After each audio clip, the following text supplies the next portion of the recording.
आदाब, इस्तकबाल है। आप देख रहे हैं प्राइम डिबेट। मैं हूं आपके साथ अबू हुरैरा। 2019 के आम इंतखाबात में शानदार जीत के बाद मरकज की मोदी सरकार लोकसभा के पहले सेशन में 10 ऑर्डिनेंस को कानून बनाने की तैयारी में है, जिनमें 3 तलाक, जम्मू कश्मीर आरक्षण, न्यू दिल्ली आर्बिट्रेशन सेंटर और स्पेशल इकोनॉमिक जोन ऑर्डिनेंस अहम है।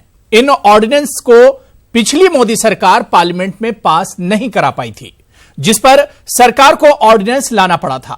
सरकार इन ऑर्डिनेंस को इसी सेशन में दोनों ऐवानों में पास करा के कानून बनाना चाहती है। खास बात यह है कि अगर बिल इस बार फिर नहीं पास हुआ तो एक बार फिर ऑर्डिनेंस लाना पड़ेगा। सवाल यह उठता है कि क्या सरकार इस बार दोनों ऐवानों में ऑर्डिनेंस पास करा पाएगी, और इससे भी अहम सवाल यह है कि क्या मोदी सरकार के दोबारा इंतखाब से मुस्लिम पर्सनल लॉ बोर्ड की सोच बदली है। लेकिन बड़ा सवाल यह उठता है कि क्या मोदी सरकार जो और मजबूत होकर आई है, इस बार पार्लियामेंट के दोनों ऐवानों में खासतौर से ट्रिपल तलाक बिल पास करा लेगी। यह देखना अहम होगा और इसी पर आज हम प्राइम डिबेट में बात करेंगे। लेकिन सबसे पहले यह रिपोर्ट देखिए।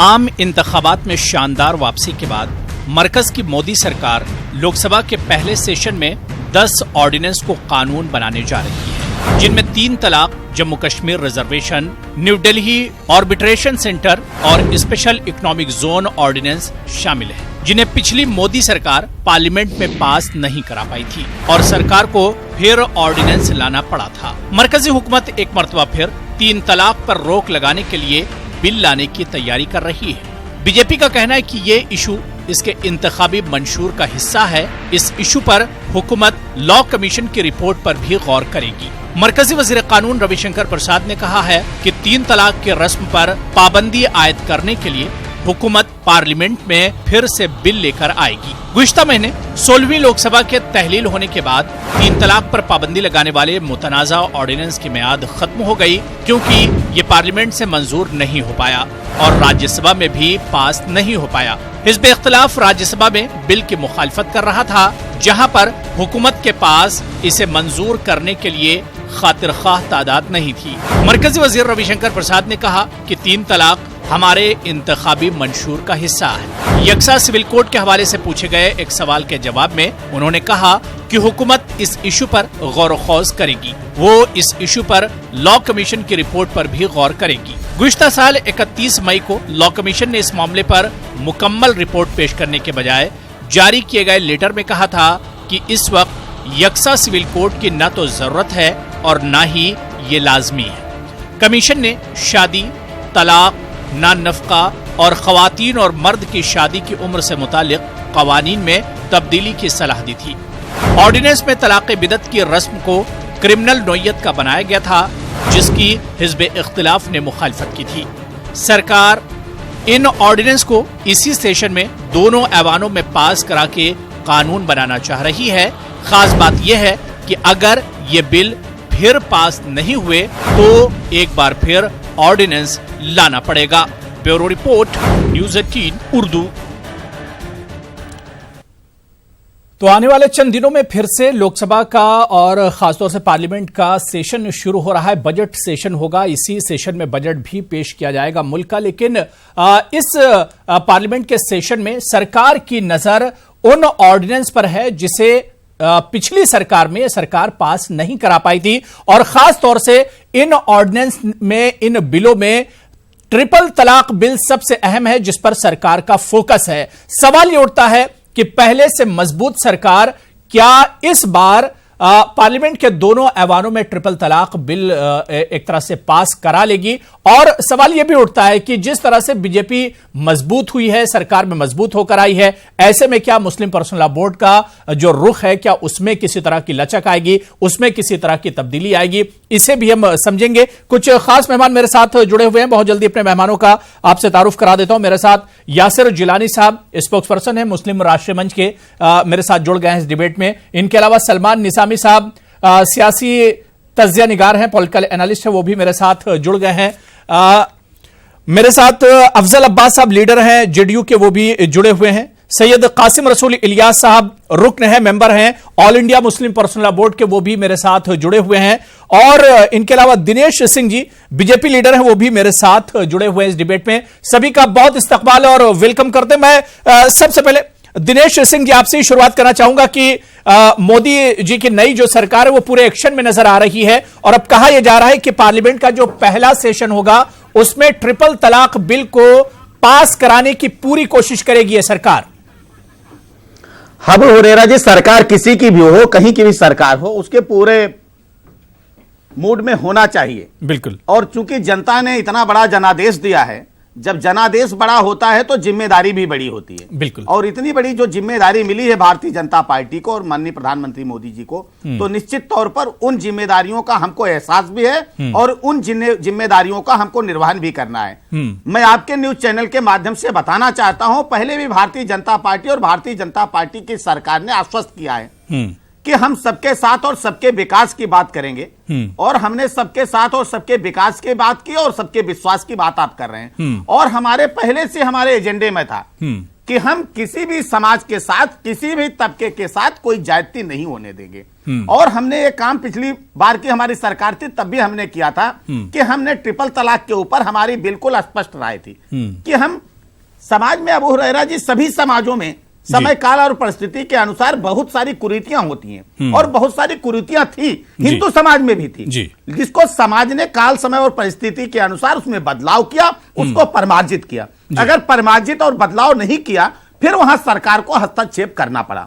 और आज अगर किसी समाज में इस तरह से कोई एक कुरीति है, जिसको मैं कुरीति कहता हूं ट्रिपल तलाक को, कई सारे मुस्लिम देशों में ट्रिपल तलाक बैन है, तो निश्चित तौर पर हिंदुस्तान में भी उसकी जरूरत है। और इसको उससे एहसास आप लीजिए, उससे आप पूछिए कि जिसको इस तरह से दुख, दर्द और संवेदना से गुजरना पड़ता है। दिनेश जी क्या आप मानते हैं कि पिछले दिनों जो लोकसभा चुनाव हुए हैं उसमें ट्रिपल तलाक के नाम पर मुसलमानों ने बीजेपी को वोट किया है, क्या इसे मानते हैं दिनेश सिंह? मैं ये नहीं कहता हूं कि सिर्फ ट्रिपल तलाक के मामले में, उन्होंने सुशासन के मामले में, पूरा चुनाव सुशासन बनाम कुशासन था, वो सुशासन के साथ जाना चाहते हैं। हमको हर समाज, हर तबके, हर धर्म, पंथ और मजहब के लोगों को हमको वोट मिला है। और हम ये नहीं कहते कि हमको इस समाज का वोट नहीं मिला है, हमको सभी समाज का वोट मिला है। और अबू हुरैरा जी, भारतीय जनता पार्टी 14 में और 17 में भी अगर आप देख लीजिए, जहां राज्यों में चुनाव है उन सीटों पर हम चुनाव जीते हैं जहां अल्पसंख्यक मतदाता ज्यादा हैं। इससे परिलक्षित होता है कि हिंदू मतदाता के साथ साथ मुस्लिम मतदाता भी बड़ी संख्या में भारतीय जनता पार्टी के साथ जुड़ा है। क्योंकि भारतीय जनता पार्टी सिर्फ उनको हितों की बात नहीं करती है, सिर्फ बात नहीं करती है, हमने उनके लिए काम किया है। और एक चीज मैं और आश्वस्त करना चाहता हूं, बताना चाहता हूं कि हमारी जो भी सरकार की योजना रही है, क्या कोई जात, पंथ और मजहब पूछ कर दिया गया?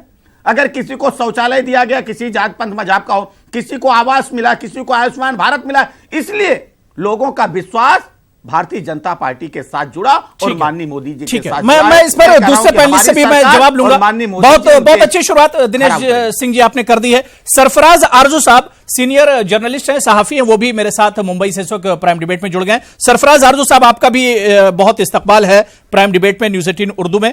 मैं कासिम रसूल इलियास साहब आपके पास आना चाहूंगा कि सरकार बदल गई, नई सरकार है, लेकिन मिशन उसका 2014 वाला ही है। बीजेपी सरकार फिर जो पार्लियामेंट सेशन आने जा रहा है नई सरकार का, उसमें ट्रिपल तलाक पर वो फोकस किए हुए है और कहा यह जा रहा है कि अपने पहले सेशन में सरकार की कोशिश होगी कि 3 तलाक बिल को पास कराया जाए।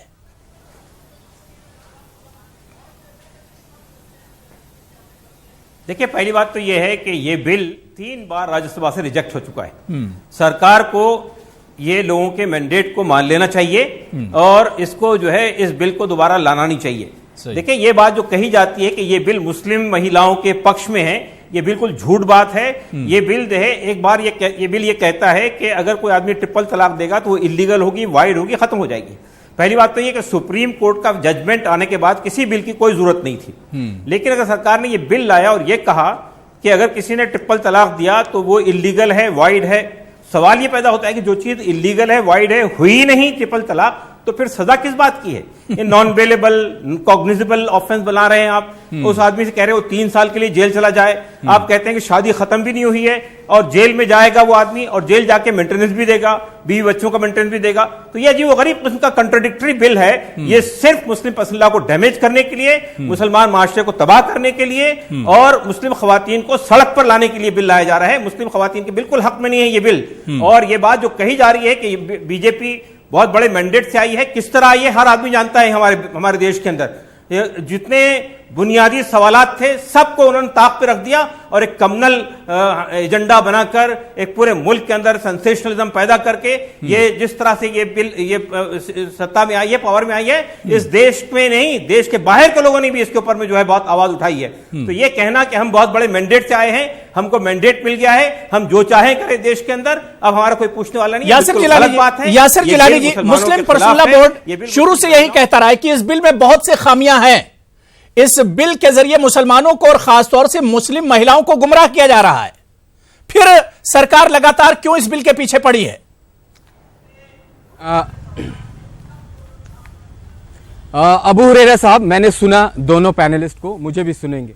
एक तो मैं क्लियर कर दूं कि मुस्लिम पर्सनल लॉ बोर्ड जो एक एनजीओ है, मुस्लिम माशरे से उसका कोई लेना देना नहीं। वो अपने मफाद के लिए अपना एनजीओ चलाता है, अपने घर को, अपने मेंबरान्स को करोड़पति बनाता है और मुसलमानों को यासिर जिलानी, मेरे हिसाब से ये चीज सही नहीं है करके उनको हाशिए पे और बर्बाद। सुन लीजिए, नहीं सुन लीजिए, आपने जब एक तरफ की बात सुन ली है तो मेरी बात सुननी पड़ेगी आपको। मुस्लिम पर्सनल लॉ बोर्ड से इल्जाम लगा रहे हैं नहीं। यासिर जिलानी जो इशू है उस पर बात किया, मुस्लिम पर्सनल लॉ बोर्ड के पीछे कहां पड़ गए? इल्जामात नहीं लगा रहा हूं, ये सच्चाई कह रहा हूं। नहीं, ये जब एक आदमी बैठ के आपके पैनल पे ये कह रहा है कि जो 303 का मैंडेट मिला है, जिसमें 17 राज्यों में 45 से 50% वोट मिला है, बचे हुए राज्यों में 50% से 55%, ये बीच में कहिए कि इनको तमीज नहीं है अगर बात करने की, तो ये डिबेट से मैं देखिए यासिर जिलानी इस तरह बात मत कीजिए। इन्होंने बोला मैं चुपचाप। यासिर जिलानी साहब इस तरह बात मत, मुझे सुनिए। ठीक है, जो इशू है उस पर बात कीजिए। जो इशू है यासिर जिलानी साहब उस पर बात कीजिए, ट्रिपल तलाक पर बात कीजिए। जिस तरह ट्रिपल तलाक पर बातें कर रहे थे यासिर जिलानी साहब, जो बात मुस्लिम पर्सनल लॉ बोर्ड बोल रहा है वही बात एनडीए की कई पार्टियां बोल रही हैं। जेडीयू का भी यही कहना है। मुसलमान अबू हुरैरा साहब, मुसलमानों को आज हाशिए पे ले जाने वाला मुस्लिम पर्सनल लॉ बोर्ड है। मुस्लिम पर्सनल लॉ बोर्ड के एक आदमी की डिटेल मेरे पास, मैं उसमें नहीं जाना चाहता हूं। मैं आपकी डिबेट में है, आपकी डिबेट में मैं रहता हूं। आपने जो बात कही है उस पर रहता हूं। देखिए, इस सरकार ने प्रतिबद्ध है, कटिबद्ध है। जो भारतीय मुसलमान के साथ उसने वायदा किया था, जो मुस्लिम औरतों के साथ प्रधानमंत्री ने सबसे पहले महोबा की रैली में जब वो भाषण दे रहे थे तो ट्रिपल तलाक का जिक्र किया था विधानसभा के चुनाव में। मुस्लिम औरतों ने उसको, लेकिन यासिर जिलानी अब ये भी सोचना होगा, 3 बार राज्यसभा से बिल रिजेक्ट हुआ है। जो बर्बरता 3 बार ट्रिपल तलाक बिल राज्यसभा से रिजेक्ट हुआ है। उस वक्त की सिचुएशन और अब की सिचुएशन में आसमान जमीन का फर्क है। मुस्लिम औरतों ने एक्सेप्ट करके भारी बहुमत में हर हलके में, चाहे वो हैदराबाद की कॉन्स्टिट्यूएंसी हो, चाहे वो गोरखपुर की कॉन्स्टिट्यूएंसी हो, जहां मुस्लिम औरतों ने, मुस्लिम मर्दों ने भारतीय जनता पार्टी को इसलिए वोट दिया है कि भारतीय जनता पार्टी ने उनसे वायदा किया है कि वो मेन। सलमान निजामी साहब क्या लगता है, बीजेपी जो दावा कर रही है और कहा यही जा रहा है कि इस बार जिस तरह से बीजेपी और मजबूत होकर आई है, उसकी सीटें बढ़ी हैं, उसकी तादाद बढ़ी है, क्या वाकई में लगता है कि ट्रिपल तलाक बिल का जो मामला था, जिसे जोरों शोर से 2019 के चुनाव में बीजेपी ने उठाया, क्या इसका फायदा वाकई में बीजेपी को मिला है? मुस्लिम वोट बीजेपी की तरफ गए हैं ट्रिपल तलाक बिल के चलते?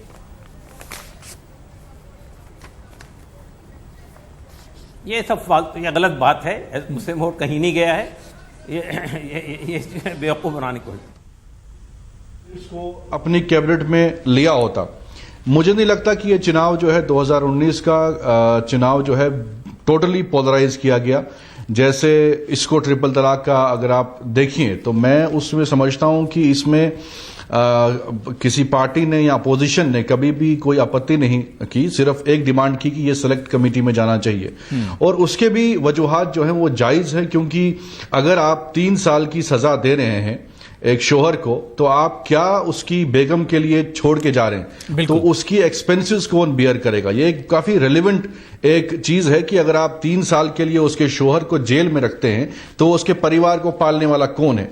तो हमने यही सरकार से गुजारिश की थी कि उससे सेलेक्ट कमेटी में भेजा जाए और एटलीस्ट ये एश्योर किया जाए कि आप 3 साल की सजा उसको दे रहे हैं और पीछे जो है उसके घर को चलाने वाला कौन है। तो ये इंसाफ कहां से हुआ? इंसाफ अगर ये होता कि अगर आपने कोई गलती की हो, ट्रिपल तलाक की आप सजा उसके शोहर को दे रहे हैं, लेकिन उसकी बेगम के लिए आपने 3 साल के लिए रोजगार या कोई ऐसी सहूलियत दी हो ताकि वो 3 साल जो है वो अपना घर चला सके।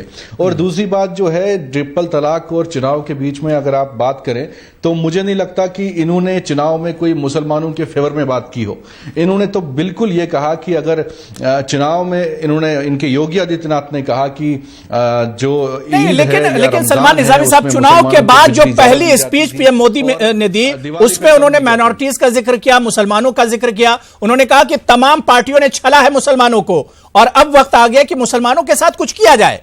ये पीएम मोदी की पहली स्पीच थी चुनाव जीतने के बाद। अगर ये मुसलमान जो है उसमें महिलाएं भी आती हैं, उसमें नौजवान भी आते हैं, बच्चे भी आते हैं, सब आते हैं। मुसलमान जो है ये नहीं है कि एक अपना फेस सेविंग के लिए प्रधान सेवक जी ये बोलेंगे कि मुसलमानों के साथ नाइंसाफी हुई। नाइंसाफी कैसी हुई? आप बताइए कि जब से वो नए उन्होंने शपथ लिया उसके बाद कितनी मॉब लिंचिंग्स हुई, कितने मुसलमानों का कत्ल हुआ, उसके बाद कितने मॉब लिंचिंग के इंसिडेंट्स हुए।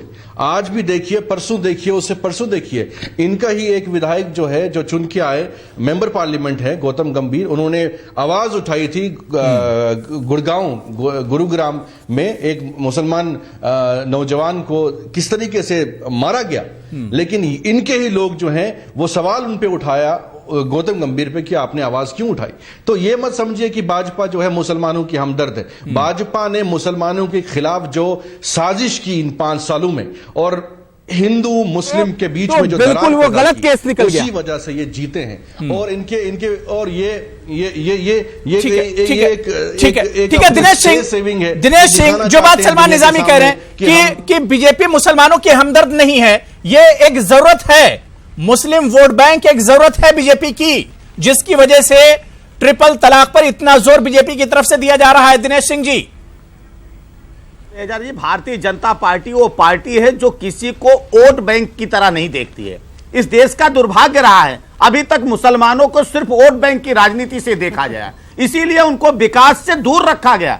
हमारी सरकार ने यही तो किया। आपने तो मोदी जी मुख्यमंत्री थे गुजरात में, हिंदुस्तान में सबसे ज्यादा सुखी और समृद्ध अगर कहीं मुसलमान कहीं है तो गुजरात में था। आज उसको पूरे हिंदुस्तान में लागू किए जाने की व्यवस्था है। और जिसकी बात यहां बैठकर तथाकथित बुद्धिजीवी जब टीवी चैनल के माध्यम से कह रहे हैं अगर उनका शौहर 3 साल जेल चला जाएगा तो उनकी देखभाल कौन करेगा? जरा सुनिए, मैं बीच में बोलता नहीं हूं। 3 साल जेल में चला जाएगा, कौन देखभाल करेगा? अरे अभी तक उनका तलाक हो जा रहा था, तो देखभाल कौन करता था? अभी तक उनका देखभाल कौन करता था? मैं आपसे पूछना चाहता हूं। अरे पहली बार, और मैं कहता हूं 3 साल नहीं, अगर जरूरत हो तो ऐसे लोगों को 20 साल की भी सजा कम है। और किसी भी समाज की बात मैं नहीं कर रहा हूं, मैं इसको हिंदू समाज और मुस्लिम समाज की बात नहीं कर रहा हूं।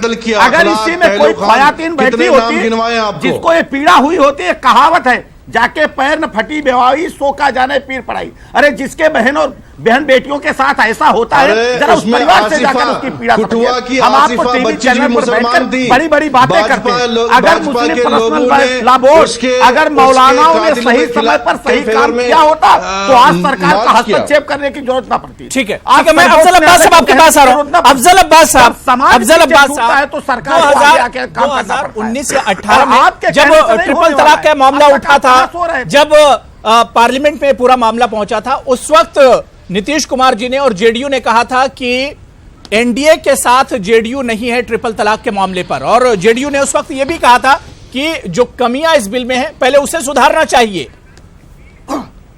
हम कह रहे हैं कि कई बार देखिए, कई बार संविधान में भी संशोधन हुआ है, बिलों में भी संशोधन हुआ है। एक बार इसको लागू होने दीजिए, अगर कहीं कोई कमी हो तो सुधार की गुंजाइश बनी रहती है। मुझसे पूछ रहे जी जी अबू हुरैरा साहब जी, ये पार्टी के गलत बिल को लागू होने दीजिए। नहीं, पार्टी के नेशनल कौन सा गलत बिल है इसमें? बिल में गलत क्या है? मैं आ रहा हूँ दिनेश जी, मैं आ रहा हूँ दिनेश जी, मैं आ रहा हूँ दिनेश जी, मैं उन्होंने बोला, सुनिए मैं आ रहा हूँ कासिम साहब, मैं आ रहा हूँ कासिम साहब, मैं आ रहा हूँ कासिम रसूल इलियास साहब, मैं आ रहा हूँ, सुन लेते हैं जी। अफजल अब्बास साहब कंटिन्यू। जी ठीक है, पार्टी के नेशनल एग्जीक्यूटिव की मीटिंग में ही प्रस्ताव पारित कर दिया गया था कि हम ट्रिपल तलाक के फेवर में नहीं है। सबसे बड़ी बात कि इंस्टेंट 3 तलाक जब वैलिड है ही नहीं तो फिर पनिशमेंट किस बात का, नंबर 1। और पार्टी ने साफ साफ कहा कि इसमें कोई जल्दीबाजी नहीं करनी चाहिए। ऐसे जो नाजुक मुल्क के मसले हैं, आज भी जेडीयू इस पे कायम है, तो मुल्क के जो नाजुक मसले हैं उन मसलों से दूर अपने आप को रखा। जहां ट्रिपल तलाक की बात है तो उनके धर्म गुरुओं को छोड़ना चाहिए। लेकिन अफजल अब्बास साहब, बीजेपी तो इसे नाजुक मानती नहीं है। बीजेपी तो चाह रही कि जल्दबाजी में जल्दी से जल्दी जितनी जल्दी हो इस बिल को कानून बना दिया जाए। बीजेपी तो इसे नाजुक मानने के लिए तैयार ही नहीं है। मैं तो कह रहा हूं कि जनता दल यूनाइटेड नीतीश कुमार जी ने पार्टी के राष्ट्रीय पहले ही कह दिया था। अब रही सवाल, बिल्कुल बात सही है कि आप जब तलाक हुआ नहीं तो फिर सजा किस बात की। यही तो मैं भी कह रहा हूं, और एक पैनल पे जो साथी बैठे बोल रहे थे, जब तलाक हुआ ही नहीं तो सजा किस बात की। जब सुप्रीम कोर्ट ने सर्वोच्च न्यायालय कह दिया कि ट्रिपल तलाक इंस्टेंट ट्रिपल तलाक इज नॉट वैलिड, तो जब इनवैलिड है तो फिर तलाक सजा किस बात की? सही बात है, सही कि सजा किस बात की। हमारा दिनेश सिंह जी, हम इस मुद्दे से अपने आप को लगा रखे। दिनेश सिंह जी, आपके जो सहयोगी हैं वही इस मुद्दे से अपने आप को अलग कर रहे हैं। बीजेपी को आखिर इतनी जल्दबाजी क्यों है? हिंदुस्तान के समाज में रहते हैं, क्या ट्रिपल तलाक बिद्दत हो नहीं रहा है? ये कहने की बात है कि आप कह रहे हैं कि सुप्रीम कोर्ट ने दिया ना, माननीय सर्वोच्च ने कहा वैध नहीं है, लेकिन आज भी महिलाओं की क्या दुर्दशा है। तो फिर क्या लोग तलाक देकर, एक बार में 3 तलाक देकर लोग कई सही शादियां नहीं कर रहे हैं? शादी उनको किस कंडीशन में मजहबी मामले में बहुत ज्यादा हिंदू धर्म उस समय गलत बयानी कर रहे हैं आप। नहीं, गलत बयानी है, बिल्कुल गलत बयानी। मैं भारतीय कभी भी हिंदू और मुसलमानों के अलग अलग करके इसको नहीं देखता हूं। मैंने पहले भी कहा बहुत से मसले हैं, हिंदू धर्म में बहुत से मसले हैं। यही कहा कि विधवा आश्रम जो है उसके बारे में भी सोचना चाहिए। मैंने यही कहा कि समाज में जो इस तरह की गलत कुरीतियां हैं, समय रहते समाज को अपने में परिमार्जन, मैंने यही कहा, बिल्कुल सुधार करना चाहिए। लेकिन जब समाज उसको सुधार नहीं करता है तो निश्चित तौर पर सरकार को हस्तक्षेप करना पड़ता है। इतनी जल्दीबाजी क्यों? और समाज की जल्दबाजी नहीं है, ये जल्दबाजी नहीं है, जल्दबाजी है। आप भेजिए ना, आधी आबादी के साथ न्याय समाज नहीं कर पा रहा है। मजहब में अबू हुरैरा साहब, मैं एक बात कहना चाहता हूँ। ठीक है अफजल अब्बास से बात हो गई, दिनेश जी बात हो गई, मैं फिर आ रहा हूं, मुझे ब्रेक पर जाना है। आरजू साहब भी वेट कर रहे हैं। कासिम रसूल इलियास साहब, आपका कमेंट। कासिम रसूल इलियास साहब, देखिए पहली बात तो यह है कि इस्लाम ने जब शादी के बंधन को एक मुकद्दस बंधन माना है और ये कहा है कि हत्तुल इम्कान इसको निभाने की कोशिश करनी चाहिए। लेकिन अगर मामलात इतने खराब हो जाएं कि अब शादी चल नहीं सकती तो एक ऑनरेबल तरीके से एक तलाक देने की बात कही गई है। और अगर ट्रिपल तलाक तो तलाक बिदअत है, इसको खुद मुसलमान मानते हैं। अब सवाल ये पैदा होता है लेकिन तलाक जो है वो सेपरेशन का ऑनरेबल तरीका है। मैं ये सवाल करना चाहता हूं भारतीय जनता पार्टी से, और दिनेश सिंह साहब इसका जवाब दें कि जिन हिंदू भाइयों ने अपनी बीवियों को शादी के बाद मुअल्लक छोड़ दिया है बरसों तक, उनके बारे में कोई बिल लाएंगे आप? सरकार आप उनका दुख दर्द जानने की कोशिश नहीं करती है? जिनसे शादी कर दी उनको तलाक देके अलग भी नहीं करते हैं, उनके दिनेश सिंह जी उनका ठीक है, मैं इसका जवाब ले लेता हूं। और उनको दिनेश सिंह जी, उनको छोड़ दिया आपने मुअल्लक। नहीं लागू होता है, ये हिंदू समाज में भी लागू है कि आप एक बीवी रहते के साथ दूसरी शादी नहीं कर सकते। ये कानून तो पहले ही ये गलत बात कह रहे हैं, ये संविधान में व्यवस्था है। अरे ये संवैधानिक व्यवस्था है। और इन्हें बताइए जैसा कानून खत्म किया हिंदू समाज, और सिर्फ शादी का मसला ही नहीं है, तलाक पर बात हो रही है, ट्रिपल तलाक पर बात हो रही है, दूसरी शादी का तो मसला ही नहीं है। आप लोग उसको पैरवी कर रहे हैं। अभी आप तलाक की पैरवी करेंगे, कल आप हलाला की पैरवी करेंगे। आप जो पढ़े लिखे बुद्धिजीवी लोग हैं, अबू हुरैरा साहब बेहद अफसोसनाक बातें हो रही हैं। आप मेरे को मुझसे जवाब लीजिए। नहीं, आज भी आप जो बहनों के साथ जिस तरह की बहनें इन्होंने सोचा क्या? ठीक है सरफराज साहब, टीवी पे बैठ के सरफराज आरजू साहब, ये वाकई में बीजेपी जिस तरह से जल्दबाजी कर रही है, लगातार 3 बार राज्यसभा से आपने देखा कि पिछले सरकार में 3 बार राज्यसभा से बिल रिजेक्ट हो गया, ऑर्डिनेंस लाना पड़ा सरकार को। सवाल ये उठता है कि इतनी जल्दबाजी, वाकई में मुसलमान जो महिलाएं हैं उनसे बीजेपी की ये एक मोहब्बत है, बहुत ज्यादा मोहब्बत है बीजेपी की, या फिर ये एक जरूरत है? कैसे से देखा जाए सरफराज आरू साहब? असल में ये इस बिल के बारे में जो हाइप क्रिएट की जा रही है बात, और ये जो मस्कुलर नेशनलिज्म का जो लबादा ओढ़ा है बीजेपी ने, उस मस्कुलर नेशनलिज्म का जो है मुजाहरा करने के लिए ट्रिपल तलाक जो है उनको सबसे आसान एक हदफ नजर आता है। इसलिए सबसे पहले जो है वो इस काम को कर लेना चाहते हैं ताकि अपनी जो उनकी जो कॉन्स्टिट्यूंसी है उसको ये बता सके कि देखिए मुसलमानों को दबाने का जो हमने आपको वादा किया था उस वादे पर जो है हमने अमल शुरू कर दिया है। और ये तो अभी सिर्फ आगाज ही है, इसके बाद आप देखते रहिए कि क्या क्या होता है। लेकिन लोग जिस चीज को भूल रहे हैं वो ये है कि ये ट्रिपल तलाक के बारे में बात नहीं है, ये इंस्टेंट ट्रिपल तलाक के बारे में बात हो रही है। ट्रिपल तलाक को तो पार्लियामेंट वो रद्द किया ही नहीं जा सकता, वो तो डाइवोर्स का इस्लाम में एक बहुत ही जिसको कहते हैं कि मुस्तमिल तरीका है। बात असल में इंस्टेंट ट्रिपल तलाक की है, और इंस्टेंट ट्रिपल तलाक को जब सुप्रीम कोर्ट ने जब उसको गैर कानूनी करार दे ही दिया है, तो अब जो बिल ला रहे हैं वो बिल इस नियत से नहीं लाया जा रहा है कि इसको जो है फौरन कबूल कर लिया जाएगा और इसकी वजह से जो है पूरे समाज में एक बहुत बड़ी तब्दीली आ जाएगी। ये बिल जानबूझकर इसमें जो है खामियां रखी गई हैं इस बिल में, क्योंकि इसको जो है कोर्ट जो है वो मंजूर नहीं करेगा, इसको फौरन जो है रिजेक्ट कर दिया जाएगा, क्योंकि कवानीन में पैरिटी देखी जाती है। सिर्फ मुसलमान मर्द के लिए आप जेल रखें और दूसरों के लिए कोई सजा न रखें, कानून जो है इस चीज को मंजूर नहीं करेगा। यासिर जिलानी तय है कि आप ऑर्डिनेंस के तहत ले आए, आप ऑर्डिनेंस के तहत ले आए। यासिर जिलानी साहब जानबूझकर कमियां रखी गई, क्या ये सच्चाई है? अबू हुरैरा साहब, मुझे यकीन मानिए, मैंने ट्रिपल तलाक पे अब तक 500 से ज्यादा डिबेट करी है, जिसमें आपके साथ भी बहुत सारी डिबेट करी। बेहद अफसोसनाक बयान लोगों के आ रहे हैं। इन्हें एहसास नहीं है जब इनके घर में ट्रिपल तलाक होगी इनके बहनों के साथ, तब इन्हें एहसास होगा कि वो जो निकम्मा मर्द ट्रिपल तलाक सऊदी अरब में बैठ के व्हाट्सएप पे कर देता है, उसके बाद बहनों की जिंदगी की क्या हालत होती है, क्या हालत होती है। अरे कानून आप मुझे मत समझाइए, मैं भी कानून का जानकार हूं। बात कर रहे हैं यासिर जिलानी साहब थोड़ा दर्द बयान कर रहे हैं। सिविलाइज अंदाज में बात कीजिए, सिविलाइज अंदाज में बात कीजिए। अफसोस होता है यासिर जिलानी साहब डिबेट कर रहे हैं एक मसले पर हम डिबेट कर रहे हैं, यहाँ पर लड़ाई झगड़ा में नहीं करना है।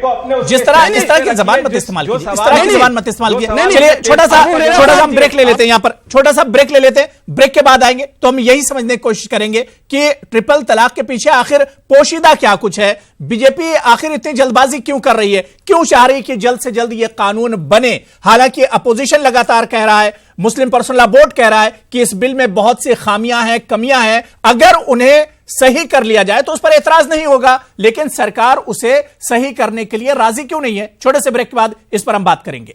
तो 2019 में शानदार वापसी के बाद बीजेपी सरकार इस वक्त पूरे जोश में है और अब पहला पार्लियामेंट सेशन भी कुछ ही दिनों में शुरू होने वाला है और कहा जा रहा है कि पहली जो सेशन होगा पार्लियामेंट का, इसी सेशन में कई ऑर्डिनेंस पार्लियामेंट में पेश करेगी यह सरकार और फोकस होगा ट्रिपल तलाक 3 तलाक बिल पर कि इसे पार्लियामेंट के दोनों ऐवानों में पास कराया जाए। आज प्राइम डिबेट में हम इसी पर बात कर रहे हैं। दिनेश सिंह जी, मैं आपके पास ही आना चाहूंगा क्योंकि लगातार जब से 3 तलाक की चर्चा शुरू हुई बीजेपी सरकार में, जो अपोजिशन है लगातार यही कहता रहा, मुस्लिम पर्सनल लॉ बोर्ड या एनडीए के जो आपके कई साथी हैं वो भी कहते रहे कि इस बिल में बहुत सी खामियां हैं, बहुत सी कमियां हैं, अगर उन्हें सही कर लिया जाए, सिलेक्ट कमेटी के पास इसे भेज दिया जाए तो इस बिल पर एतराज नहीं होगा। लेकिन बीजेपी मानने के लिए तैयार नहीं है। दिनेश जी, जब कोई बिल सिलेक्ट कमेटी के पास जाता है तो क्या होता है, फिर वो पेंडिंग हो जाता है, फिर पता नहीं कब वो आएगा। हम दूसरी चीज कह रहे हैं मैं किसी समाज, किसी धर्म में मामले में मैं व्यक्तिगत तौर पर या पार्टी कोई उसको अधिकार नहीं होता है, लेकिन मैं एक चीज कहता हूं, किसी भी समाज में, वो हिंदू समाज का भी है, मुसलमान समाज का भी है, शादी एक समझौता है। और हिंदू समाज में भी वो समझौता है, हम अग्नि के 7 फेरे लेके वो समझौता करते हैं। और मुस्लिम समाज में भी कबूलनामा होता है। जब निकाह पढ़ा जाता है, निकाह नामा होता है, तो दोनों वर और वधू, पति और पत्नी दोनों कबूल करते हैं। मुझे बता दीजिए, जब एक समझौता है और उस समझौते पर दोनों के हस्ताक्षर हैं, तो अगर वो समझौता टूट रहा है तो कैसे एक व्यक्ति उस समझौता को तोड़ सकता है? मुझे बता दीजिए। अगर दोनों के हस्ताक्षर हैं, अगर आप तलाक की बात कर रहे हैं तो दूसरे पक्ष को भी कबूल होनी चाहिए। अगर नहीं कबूल है तो तलाके बिद्दत यही है कि एक बार में 3 तलाक बोलकर, व्हाट्सएप पर बोलकर, पत्र में बोलकर, मोबाइल पर बोलकर, जबानी बोलकर आप तलाक ले लेते हैं। और उनकी जिंदगी के बारे में उस पर सरकार बात करने के लिए तैयार क्यों नहीं है? जो इस बिल में कमियां हैं, बिल्कुल है, जिसे देखिए, इस पर आज चर्चा नहीं, 50 बार तो सारे आपके टीवी चैनल इस पर बहस हुई और किसी के पास कोई मुद्दा नहीं होता है। इस मसले को टालने के लिए, चूंकि हिंदुस्तान पुरुष प्रधान समाज रहा है, अपनी प्रधानता को स्थापित करने के लिए, अपने वर्चस्व को बनाए रखने के लिए, और तथाकथित बुद्धिजीवी ये अपनी दुकानें चलाना चाहते हैं। बस अगर हमने बार बार यही कहा, मैं फिर यही कह रहा हूं कि अगर कोई भी समाज समय रहते अपने अंदर परिमार्जन कर ले तो कानून की जरूरत क्या है? अगर समाज में चोरी ना हो, डकैती ना हो, बलात्कार ना हो, तो फिर पुलिस प्रशासन का काम क्या है? कि पुलिस प्रशासन तभी हस्तक्षेप करता है, तभी हस्तक्षेप करता है जब समाज। ठीक है, आरजू साहब का मैं रिएक्शन ले लेता हूँ। ठीक है दिनेश, और यहाँ पर बैठे हुए ठेकेदार यहाँ पर बैठ के गजब की बात, ठीक है दिनेश शर्म नहीं लगता है? दिनेश जी, मैं आपकी बात पे रिएक्शन ले लेता हूँ। सरफराज आरजू साहब, उन्होंने कहा कि कुछ लोग हैं जो इसकी मुखालफत कर रहे हैं, कुछ चुनिंदा लोग इसकी मुखालफत कर रहे हैं। मैं ये कहना चाहता हूं कि इसकी मुखालिफत, इस बिल की मुखालिफत मुस्लिम पर्सनल लॉ बोर्ड अकेला नहीं कर रहा है। इस बिल की मुखालिफत ख्वातीन की तंजीमें भी कर रही हैं। इस बिल की मुखालिफत तो एनडीए की पार्टियां ही कर रही हैं। दिनेश जी, इसे मानने के लिए तैयार क्यों नहीं है? उन्होंने इसके अंदर जो खामियां देखी हैं उसमें नीयत की सफाई नजर नहीं आती, उसमें बदनीयती नजर आ रही है। इसीलिए, और क्या हमारे वजीर कानून जो है वो क्या इतना नहीं जानते कि एक ही 2 अलग-अलग सजाएं नहीं हो सकती है? जो उस औरत को ट्रिपल तलाक देके, जी वो हो गया, वो पुरानी बात हो गई, वो पुरानी बात हो गई। आप मुझे मेरे इस सवाल का जवाब दीजिए कि एक जुर्म की 2 अलग-अलग सजाएं नहीं हो सकती। आप हिंदुस्तान में कॉन्स्टिट्यूशन को मानते हैं नहीं मानते? मैं जवाब देता हूं। आप कानून को मानते हैं नहीं मानते? क्रिमिनल है, आपकी गाड़ी से कोई टकराए तो अलग, आपकी गाड़ी से कोई टकराए तो उसको सजा मिलेगी। बात समझ में यासिर जिलानी में आ रहा हूं। अबू हुरैरा, मुझे 30 सेकंड दीजिएगा। ठीक है यासिर जिलानी जी, बात रखिए। लेकिन यासिर जिलानी जी, इसकी मुखालफत सिर्फ मुस्लिम पर्सनल लॉ बोर्ड नहीं कर रहा है। देखिए, इसमें पूरा अपोजिशन, कांग्रेस ने इसकी मुखालफत की, दूसरी जो पार्टियां थी उन्होंने मुखालफत की। और आपको याद होगा जब ये ऑर्डिनेंस लाया गया, जब पार्लियामेंट में बिल पेश हो रहा था, पूरे मुल्क की मुस्लिम महिलाओं ने इसकी मुखालफत की थी। एक बड़ी तादाद थी मुसलमानों की। यासिर जिलानी साहब, अपना जवाब रखिए। आप यकीन माने अबू हुरैरा साहब, मैं इस इशू को लेके बहुत इमोशनल हूं। और ये लोग क्या बात करते हैं, मैं इस पे मैं जानता हूं इन्होंने क्या काम किया है। मैं उन औरतों से भी मिला था जो उस एहतजाज में मौजूद थी। वो कैसे लाई गई थी ये भी मुझे मालूम है, उस पे हम डिबेट नहीं करना चाहता हूं। मैं आपके राष्ट्रीय चैनल के माध्यम से कहता हूं कि इस सेशन में, पार्लियामेंट में अगर ये पास हो जाता ऑर्डिनेंस तो बहुत अच्छी बात है। नहीं तो मैं सैयद यासिर जिलानी जंतर मंतर पे भूख हड़ताल करूंगा, तब तक बैठूंगा जब तक ये बिल पास ना हो जाए। हिंदुस्तान के मुसलमानों को ये मैसेज मैं आपके थ्रू देना चाह रहा हूं। वजीर आजम साहब से जो वायदा है मुसलमानों का, वो वायदा पूरा कराएंगे। और ये तथाकथित ब्रोकर हैं, जो तथाकथित दुकानें चला रहे हैं, जो तथाकथित दुकानें चला रहे हैं, ठीक है यासिर जिलानी साहब, जिनके साथ ये तलाक के केसेस हुए हैं, घर के यासिर जिलानी साहब, उन औरतों के यासिर जिलानी साहब, जिनके गुनाह, यासिर जिलानी साहब, ठीक है, मैं आ रहा हूं यासिर जिलानी साहब, मैं सिर्फ मेरा छोटा सवाल है कि पिछले 5 सालों में जिन मुस्लिम महिलाओं की बीजेपी बात कर रही है, अपने पिछले 5 सालों में सरकार ने उन महिलाओं की खुद कफील बनाने के लिए क्या कुछ किया? मुस्लिम महिलाओं के रोजगार के लिए सरकार ने पिछले 5 साल में क्या किया है? मैं जवाब देता हूं इसका। सिफर मैं बता, मेरे से सवाल है? जी यासिर, करने का इरादा ही नहीं है। मेरे से सवाल है? जी 100 देखिए, मोदी जी ने 126 योजनाएं पिछले 2014 से 2019 तक लेके आए, जिसमें ज्यादातर 80% जो है वो वेलफेयर से जुड़ी हुई योजनाएं थी। उसमें औरतों को फोकस किया गया, और यकीन माने, क्योंकि ये जो बुद्धिजीवी वर्ग है ना, एसी कमरों में बैठ जाता है, ग्राउंड रियलिटी कुछ नहीं होती है। ये हाशिए पे क्यों पहुंच गए? क्योंकि इन्होंने ग्राउंड रियलिटी लेना छोड़ दिया। उन गांव में रहने वाली मुस्लिम महिलाओं को अगर प्रधानमंत्री घर का जो आवास योजना है उसके तहत जब उनको उनके घर की कागजात उनके हाथ में मिले हैं, तो उन्होंने घर से निकल के अपना वोट भारतीय जनता पार्टी को दिया है। उज्ज्वला योजना के तहत मुस्लिम औरतों को जब गैस का सिलेंडर मिला है, ठीक है। सलमान निजामी दावा कर रहे हैं यासिर जिलानी, कितनी सच्चाई है इसमें? सलमान निजामी साहब, यासिर जिलानी के इस दावे में कितनी सच्चाई है? को लाने का ये पहला कदम है। मैंने चुनाव में यासिर साहब को कहीं भी मैंने मुहिम करते हुए नहीं देखा। ये टीवी स्टूडियो में बात करते हैं।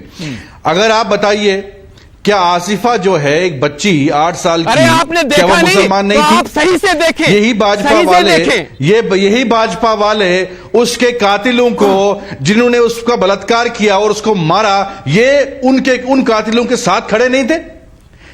क्या अखलाक के कातिलों के साथ ये लोग खड़े नहीं थे? कहां से कहां लेके जा रहे हैं? मुस्लिम महिलाओं की बात करते हैं, अलीगढ़ पे लेके आऊंगा, अलीगढ़ पे लेके आऊंगा,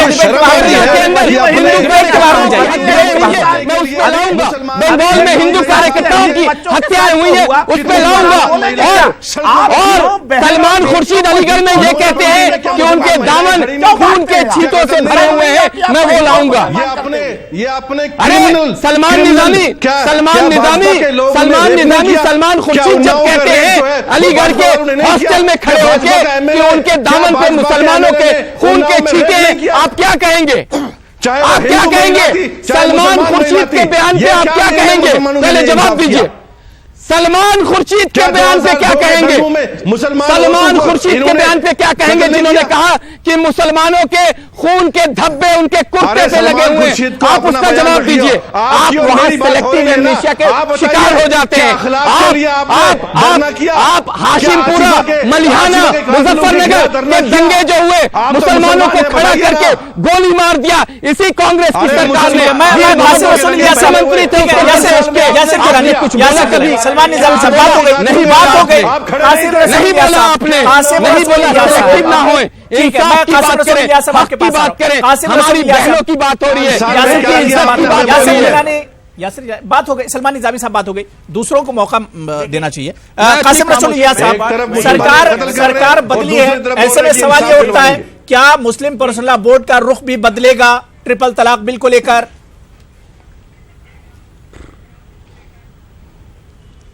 देखिए, बुनियादी बात यह है कि ये ट्रिपल तलाक बिल जो है मुस्लिम खवातीन के हक में नहीं है, बल्कि उनके हक के खिलाफ है। ये बात बिल्कुल गलत है। ये लोग कह रहे हैं कि मुस्लिम महिलाओं के हक में है ये चीज। मैं तो आपको ये बात बता दिया कि जिस औरत के शौहर को अगर आप जेल में भेज देंगे, उसकी जिम्मेदारी कौन उठाएगा? बदलेंगे, आपको हम स्वागत करेंगे, आपका वेलकम करेंगे। एक सवाल तो पूछ रहा हूँ, जो ट्रिपल तलाक होता था उनकी महिलाओं के लिए अभी कौन मेरी बात सुनिए जनाब, उसका जवाब नहीं दे रहे अभी तक। कौन कर रहा था? बिल्कुल सही जवाब कर रहा था, जरा बताइए ना एक बार। अरे मैं आपको जवाब लिए उस समाज का ना मुस्लिम पर्सनल लीजिए, उसके लिए आपने कौन सा कानून बनाया था, क्या किया था, बताइए ना। दिनेश सुन लीजिए, थोड़ा सुन लीजिए। कासिम रसूल इलियास साहब कंटिन्यू कीजिए। अभी बता रहा हूं। देखिए, दूसरी बात, दिनेश सिंह जी को मैं ये कहना चाहता हूं, इस्लाम का तलाक और तफरीक से मुतालिक कानून जो है उसको पढ़ लीजिए। और मर्द को जो इख्तियार है तलाक देने का, और ट्रिपल तलाक का नहीं है, एक तलाक देने का। फिर आपसे मैं यही कह रहा हूं, आप तो यही कह रहे हैं सारा इख्तियार मर्दों का ही है, फिर आप इसको हिंदू और मुसलमान में बांट रहे हैं। मैं हिंदू और मुसलमान का नाम ही नहीं ले रहा हूं, मैं कह रहा हूं किसी भी समाज में अगर किसी वर्ग के साथ जाती है तो गलत है। आप उसको बार बार हिंदू और मुसलमान कह रहे हैं। कोई मुस्लिम लड़की की बात करता है, कोई हिंदू लड़की की बात करता है। अरे वो बहन और बेटी किसी समाज में हो, अगर जिसके साथ ज्यादती हो रहे तो गलत है। कोई ज्यादती नहीं है। अरे क्या है, सारा हक तो है पुरुषों का, ये तलाक देने का सारा हक तो है पुरुषों का। आपने जिन्होंने कोर्ट के अंदर एफिडेविट में मुस्लिम औरतों को ये कहा था कि वो मंद बुद्धि होती है, कम अकल होती है, ये वही लोग हैं। मुसलमान औरतें देख रही हैं हिंदुस्तान की। आपको आपने अपने एफिडेविट में सुप्रीम कोर्ट में ये कहा था कि मुस्लिम औरतें मंद बुद्धि होती हैं। उसी दिन मुसलमान औरतों ने तय कर लिया था कि आपको हाशिए पे ले जाएंगी और वो लेके गई। ठीक है कासिम साहब कंटिन्यू कीजिए। कासिम रसूल इलियास साहब उठा देते हैं आप। कासिम रसूल इलियास साहब बात ही नहीं कर देते। कासिम रसूल इलियास साहब, बिल का मुकाबला कैसे ये किस फालतू आदमी को बिठा रहे हैं? बिल का मुकाबला कैसे करेगा मुस्लिम पर्सनल लॉ बोर्ड करेगा? ठीक है यासिर जिलानी मैं आ रहा हूं आपके पास, क्योंकि मुस्लिम पर्सनल लॉ बोर्ड से जुड़ा हुआ मामला है। नहीं, पर्सनल लॉ बोर्ड से जुड़ा हुआ मामला है। यासिर जिलानी साहब, यासिर जिलानी साहब क्या कह रहा है? किस तरह की लैंग्वेज में बात कर रहे हैं? यासिर जिलानी साहब, मैं किसी को अलाउ नहीं करूंगा, मैं किसी को अलाउ नहीं करूंगा इस तरह की ज़बान इस्तेमाल करने के लिए। बिल्कुल नहीं, ये कहेगा हमें नहीं। यासिर जिलानी साहब, यासिर जिलानी साहब सुनिए, यासिर जिलानी साहब मैं बिल्कुल अलाउ नहीं करूंगा। यासिर जिलानी मैं अलाउ नहीं करूंगा। यासिर जिलानी साहब मैं अलाउ नहीं करूंगा। बिल्कुल नहीं, इस तरह की ज़बान को इजाजत नहीं दी जाएगी। बिल्कुल अलाउ नहीं करूंगा। यासिर जिलानी साहब, नहीं तो किसने? यासिर जिलानी साहब, अबू हुरैरा साहब शुरुआत किसने करी? शुरुआत किसने करी? मैं यासिर जिलानी साहब, मैं इज्जत से बात कर रहा हूं। शुरुआत किसने करी? टाइम बर्बाद हो रहा है, डिबेट का टाइम बर्बाद हो रहा है। यासिर जिलानी साहब सुन लीजिए, मैं कासिम रसूल इलियास साहब, लेकिन कहिए कि अल्फाजों का चयन अच्छे से करें। ठीक है मैं अफजल अब्बास साहब आपके पास आना चाहूंगा। अफजल अब्बास साहब, जेडीयू ने भी लगातार कहा कि इसमें खामियां हैं बिल में और इसे सिलेक्ट कमेटी के पास भेजा जाना चाहिए। अभी भी आप लोग एनडीए का हिस्सा हैं, बीजेपी के साथी हैं, और फिर अब कहा जा रहा है कि यह बिल लाया जाएगा पार्लियामेंट के दोनों ऐवानों में। अब क्या कुछ रुख होगा जेडीयू का? अफजल अब्बास साहब। दल यूनाइटेड पार्टी पहले कह दे कि पार्टी की सबसे बड़ी मीटिंग होती है, वो होती है नेशनल एग्जीक्यूटिव। नेशनल एग्जीक्यूटिव में खुद पार्टी के राष्ट्रीय अध्यक्ष ने कहा कि मैं इससे अलग हूं। लेकिन देखिए, इसका मतलब यह नहीं कि समाज में जो महिलाएं जिस वर्ग की हो उनके उत्थान के लिए कोशिश करनी चाहिए, उन जो कमियां उनको दूर करनी चाहिए। हम तो ये कह रहे हैं कि इतनी जल्दबाजी ना करें। अगर कोई प्रॉब्लम इसमें है, अगर मिलजुल के कोई समाधान ढंग से निकलता है तो उस पर अमल करना चाहिए। यासिर साहब जितना बोल रहे हैं कि मैं जंतर मंतर पर बैठूंगा, अच्छी बात है। आप ये जज्बे को मैं सलाम करता हूं कि हिंदुस्तान की औरतों के लिए आप इतना जज्बा है, लेकिन हिंदुस्तान में मुसलमानों के लिए बहुत से मसाइल हैं। मैंने कभी जनता दल यूनाइटेड का ऑफिस जंतर मंतर पे ही है, मैंने कभी जनता दल आपको देखा नहीं। टीवी चैनल पे हम लोग बहुत बोलते हैं दिल से, अगर दिल की गहराइयों से कौम की खिदमत करने का जज्बा हम सबको रखना चाहिए। और समाज के हर वर्ग को, सिर्फ मुसलमान नहीं, समाज के हर वर्ग को जो भी कठिनाइयां उसके समाधान के लिए कोशिश करनी चाहिए। जनता दल यूनाइटेड देश के बर्निंग टॉपिक से अपने आप को अलग रखा है। ये पार्टी के राष्ट्रीय अध्यक्ष का तब खुला ही ऐलान है। ये जो सिलेक्ट कमेटी में जाती है उसको और जो कमियां उसको दूर करे, बल्कि यहां तक कहा गया कि मजहबी मामला में मुस्लिम उलमाओं को रखा जाए। रहा सवाल मुस्लिम पर्सनल लॉ बोर्ड की, मैं अपनी जिंदगी में आज तक मैंने समझा कि मुस्लिम पर्सनल लॉ बोर्ड का चयन कैसे होता है, कौन मेंबर बनता है, कब होता है, क्या कैसे बनता है। मुस्लिम पर्सनल लॉ अगर एक्टिव होता है, पहले समझता हूं, बिल्कुल आज ये मुद्दा उठता नहीं, तो कहीं ना कहीं इसमें मुस्लिम पर्सनल लॉ भी जिम्मेदार है।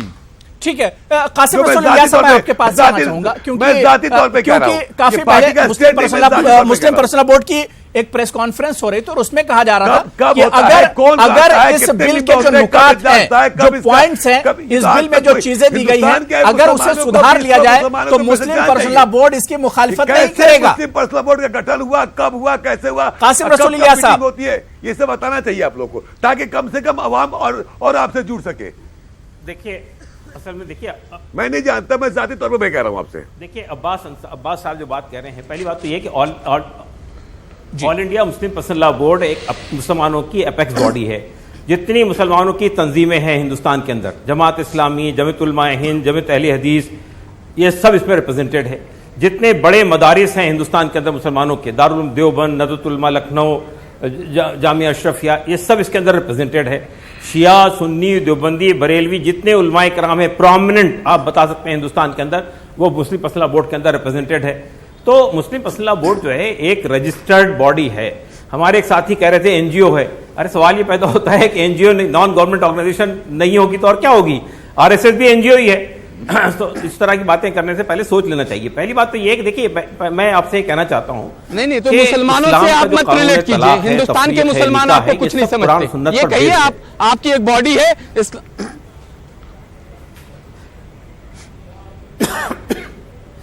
जी, आप मानिए ना, आपसे कौन कह रहे हैं आप मानने के लिए।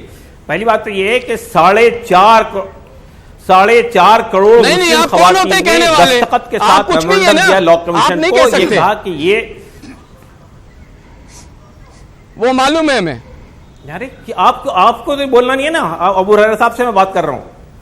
तो ठीक है, ये जो 4.5 करोड़ मुस्लिम ख़वातीन ने अपने दस्तखत से मेमोरेंडम सबमिट किया है, मेमोरेंडम सबमिट किया है लॉ कमीशन के बारे में, और ये कहा कि ये बिल अब्सर्ड है, ये मुस्लिम खवातीन के फेवर में नहीं है, उनके खिलाफ है। आज जिनको मुस्लिम खवातीन का दर्द हो रहा है पेट में, जरा उनको ये मैं पूछना चाहता हूं कि 2002 के दंगों में जिन मुस्लिम खवातीन के पेट चीर के बच्चे निकाल के बाहर निकाले गए थे, जिस ज़किया जाफरी को विधवा किया गया था, उनका दर्द क्यों नहीं है इन लोगों के पेट में? उनके बारे में क्यों नहीं बात करते ये लोग? जो बात कासिम रसूल इलियास कह रहे हैं, तकरीबन 4.5 करोड़ ऐसी महिलाएं जो इस बिल के एक तरह से अगेंस्ट थी, उनकी आखिर बात क्यों नहीं सुनी जा रही? दिनेश जी, अबू हुरैरा जी, देखिए दो बातें हैं इसमें, दो सवाल है। एक तो मैं इनको अपने पूर्व वक्ता को मैं कहना चाहता हूं कि मुस्लिम पर्सनल लॉ बोर्ड इन्होंने जैसे कहा बिल्कुल एनजीओ है। आप भी कोई संस्था को जाकर रजिस्टर्ड करा लीजिए, ऑटोनॉमस बॉडी बना लीजिए और इसी नाम से बना लीजिए, एड्रेस बदल दीजिए, कोई दिक्कत नहीं, वो रजिस्टर्ड हो जाएगी। इसका मतलब आपने ठेका नहीं ले लिया है। जितने भी एनजीओ बनते हैं उसके बाइलाज में होता है कि आप क्या क्या काम करेंगे। ये एनजीओ का काम होता है। हम बुनियादी बात कर रहे हैं, सामाजिक कार्यक्रम नहीं नंबर है। और नहीं, हम ये कह रहे हैं नहीं करना चाहिए, समाज के हित के लिए करना चाहिए, लेकिन जितने सवाल आप उठा रहे हैं सरकार से, आप तो समाज के ठेकेदार बने थे ना। आप जितने सवाल उठा रहे हैं, आप समाज के ठेकेदार बने थे ना। आप कितने के आंसू आपने पूछे हैं? अभी यही तो हमारे साथी ने कहा है कि अगर आप ठीक से ईमानदारी से काम किए हो बहुत पूछे हैं। आप जाकर देख लीजिए गुजरात में जाकर देख लीजिए। हम यही तो कह रहे हैं, कितनी हमने कॉलोनियां बनाई है। देता हूं, जाके गुजरात जाके देख आइए। का भी बता दीजिए ना, गुजरात में है सबसे। मैं तो गया हूं। जितने ऑर्गेनाइजेशन का नाम लिया, ये सारे सरफराज आरजू साहब, एक चीज मैं समझना चाह रहा हूं। सरफराज आरजू साहब, सबरीमाला का मामला आता है तो कहा जाता है कि ये सुप्रीम कोर्ट को हम नहीं मानेंगे, ये आस्था का मामला है, ये मजहब से जुड़ा हुआ है। लेकिन ट्रिपल तलाक पर इसे आस्था से नहीं जोड़ा जाता है, कहा जाता है आस्था का मामला नहीं है। ट्रिपल तलाक कुरीति है, समाज में कुरीति है, और किसी भी तबके में कुरीति है, किसी भी धर्म पंथ और मजहब में कुरीति है, तो उसको दूर करना चाहिए, समाज को दूर करना चाहिए। मेरा ये कहना है कि तमाशा किया जा रहा है, महिलाओं से जुड़ा है। दिनेश जी, सबरीमाला का मामला भी महिलाओं से जुड़ा है। जाएगा मामला, वहां रद्द हो जाएगा, और ये सारे दुनिया के सामने कहते फिरेंगे कि देखिए हम तो करना चाहते थे लेकिन कोर्ट ने हमारा रास्ता रोक दिया। नहीं, हम नहीं ये कहने जा रहे हैं, हम ये नहीं कहने जा रहे हैं। आप ये बातें जो है ये सिर्फ दिखाने के, ये तमाशा कर रहे हैं, ये सिर्फ तमाशा कर रहे हैं। आप नहीं कर सकते, हम ये नहीं आप नहीं कर सकते। आप एक जुर्म की 2 सजाएं मुकर्रर नहीं कर सकते। आपके सामने हिंदुस्तान, आप हिंदुस्तान के कानून को जानते नहीं शायद। एक जुर्म के लिए 2 अलग अलग सजाएं नहीं हो सकती। उसको करेंगे। मुसलमान अगर डिवोर्स दे तो उसको दूसरी सजा, और कोई गैर मुस्लिम डिवोर्स करे तो उसको अलग सजा। ऐसा हिंदुस्तान के कानून में नहीं होता है। ठीक है, और न्याय तो आप कर ही रहे हैं, न्याय तो आपका दूसरा नाम है। यासिर जिलानी साहब, जिन मुस्लिम पैदा हो ट्रिपल तलाक के मुस्लिम खवातीन के लिए आपने कहा कि अगर ये बिल पास नहीं होगा तो जंतर मंतर पे हम बैठ जाएंगे। सबरीमाला की महिलाओं के लिए क्या जंतर मंतर पर प्रोटेस्ट करेंगे? ये टूल देना चाहते हैं, ट्रिपल तलाक के मामले में भी जो है टूल देना चाहते हैं मामले को। सुनिए, अरे ठीक है, दिनेश जी बात हो गई। मेरा सवाल यासिर जिलानी से, 2-3 दिन पहले जो जी अबू हुरैरा साहब, देखिए जिस तरीके से 2-3 दिन पहले भारत के जो प्रबुद्ध जन हैं मुस्लिम सोसाइटी के कुछ नुमाइंदे प्रधानमंत्री वजीर आजम साहब की तारीफ करके चिट्ठी लिखी है। हम लोगों ने भी, मेरी भी तंजीम ने ये कोशिश करा है कि जितने भी, अभी एक पैनलिस्ट नाम बता रहे थे ना कि दारुल उलूम देवबंद से लेके तमाम जो इस्लामिक अदारे हैं उनसे हम लोग कांटेक्ट कर रहे हैं। उनके तमाम आलिम, उलमा, मुफ्ती जो एक्चुअल तौर पे मुसलमानों को रिप्रेजेंट करते हैं, उनसे हम राब्ता कायम कर रहे हैं। हमने शुरुआत कर दी है, उनको हम भी समझाएंगे, अपना तर्क देंगे, इस्लामिक तरीके से हमारी जानकारी है उनको बताएंगे कि आप सुन लीजिए सलमान, सुन लीजिए, हमारी कोशिश है कि तमाम, चाहे वो हैदराबाद में बैठे हुए मुफ्ती मौलाना हो, चाहे वो उत्तर प्रदेश के देवबंद में बैठे हो, चाहे वो बरेलवी हजरात हो, चाहे सूफिज्म के जितने भी बड़े हमारे जो सूफी संत जहां दरगाहें और खानकाहें हैं, वहां के प्रमुख लोगों से हमने मिलने का प्लान किया है। और हम भी बताएंगे कि जिस तरीके से माशरे की औरतों के साथ जो ये प्रॉब्लम है उसको किस तरीके, देखिए अगर इन लोगों ने खत्म किया होता, अफजल साहब ने अभी बहुत शानदार बात पूछी कि अगर मुस्लिम पर्सनल बोर्ड ने इसको इनिशिएटिव लेके इस कुप्रथा को खत्म कर दिया होता, ट्रिपल तलाक, इंस्टेंट ट्रिपल तलाक को, तो हमारे जैसे लोगों को आगे आने की जरूरत नहीं थी। अबू हुरैरा साहब, बहुत अफसोस होता है क्योंकि हम लोग एक्चुअल तौर पे जो विक्टिम हैं उनको देखते हैं। आप यकीन मानेंगे कि खत्म कर दिया ना, अब आप मैदान में आ रहे हैं, सिलमपुर, जाकिर नगर, त्रिलोकपुरी, ठीक है, यासिर भाई बात हो गई। तलाक से हटके सजा पर आ गया है जनाब, आप किसको धोखा दे रहे हैं? मैं चाहूंगा कि बात हो गई,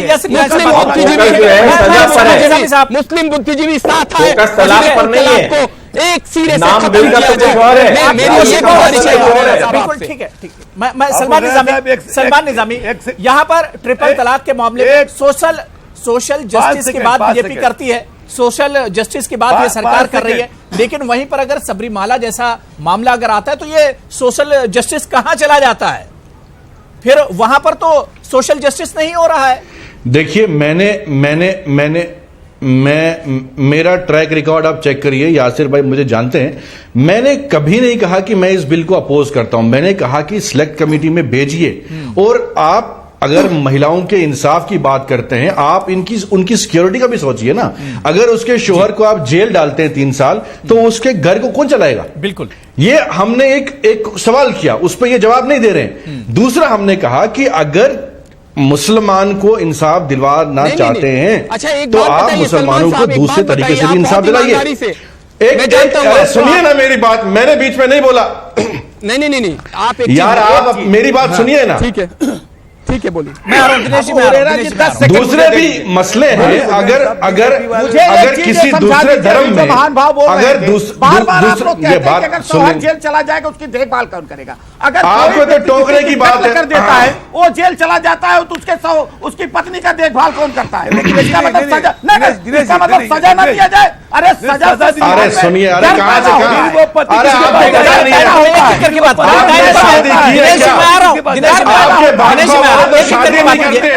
सलमान निजामी, मैं 5 सेकंड बात से आप आरएसएस से, आप आरएसएस से है ना? अरे यासिर भाई, एक करके बात, आप एक करके बात रखिए, एक करके बात रखिए। ये यासिर भाई को काहे को बिठाया डिबेट में? अरे नहीं, ठीक है, एक करके बात कीजिए। ये यासिर भाई को पहले बताइए, अगर वो पति इनको तो शादी के मामले पे अफजल अब्बास, रुक जाइए। सलमान निजामी, आपका जवाब हो गया। सलमान निजामी, आपकी बात हो गई। दिनेश सिंह जी, जो आप जवाब दे रहे थे वही बात कंटिन्यू। मैं जवाब भी नहीं हुआ पूरा। दिनेश, ये यासिर भाई को मैं पूछना चाहता हूं कि वो आरएसएस से हैं, वो तो शादी नहीं करते, उनको क्या पता है शादी क्या होती है? सलमान निजामी, सब बात हो गई।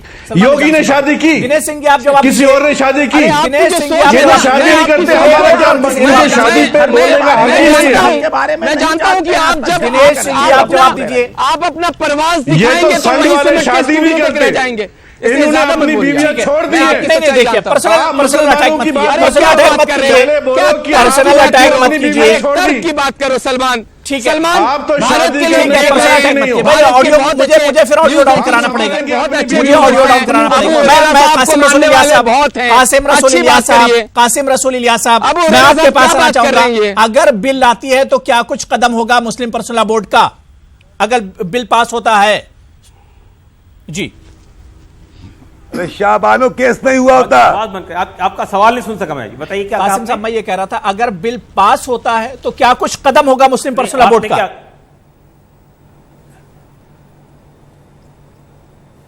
देखिए, पहली बात तो यह है कि देखिए इस बिल पर पिछली बार भी लोकसभा में जो डिबेट हुआ था उसमें कांग्रेस की महिलाओं ने, मर्दों ने नहीं, कांग्रेस की 2 महिलाओं ने बहुत ही बुनियादी बातें रखी थी इस बिल के खिलाफ में, और जाहिर राज्यसभा में भी जो बहस हुई है, आप पूरी तमाम बहसों को नजरअंदाज कर दे रहे हैं। सवाल ये पैदा होता है कि आप ये बताइए कि पहली बात तो मैं जानना चाहता हूं, एक सुप्रीम कोर्ट का फैसला आ गया, सुप्रीम कोर्ट ने कहा ये इनवैलिड है, वॉइड है, ट्रिपल तलाक नहीं होगी। उसके बाद ये बिल कहता है, खुद पहला ये सेंटेंस है कि अगर कोई आदमी ट्रिपल तलाक कहता है तो ये ट्रिपल तलाक इलीगल होगी, वाइड होगी, वाकई नहीं होगी। तो सवाल ये पैदा होता है, बिल्कुल जाहिर सी बात है कि इस बिल पर अभी गौर करने की जरूरत है। और अगर लोगों को एतराज है, अपोजिशन को एतराज है, मुस्लिम पर्सनल लॉ बोर्ड को एतराज है, तो इसे सिलेक्ट कमेटी में भेजा जाना चाहिए। और सरकार अपनी है और सिलेक्ट कमेटी सरकार के अंडर में आती है, तो इस पर मेरे ख्याल से सरकार को सोचना चाहिए। बहुत बहुत शुक्रिया, मेरे पास वक्त नहीं बचा है, बहुत अच्छी चर्चा हो रही थी लेकिन मेरे पास वक्त नहीं बचा है। कासिम रसूल इलियास साहब आपका बहुत बहुत शुक्रिया, यासिर जिलानी साहब आपका बहुत शुक्रिया, अफजल अब्बास साहब, दिनेश सिंह जी, सलमान निजामी साहब और सरफराज आरजू साहब, सभी का बहुत बहुत शुक्रिया मेरे साथ प्राइम डिबेट में जुड़ने के लिए। आदाब।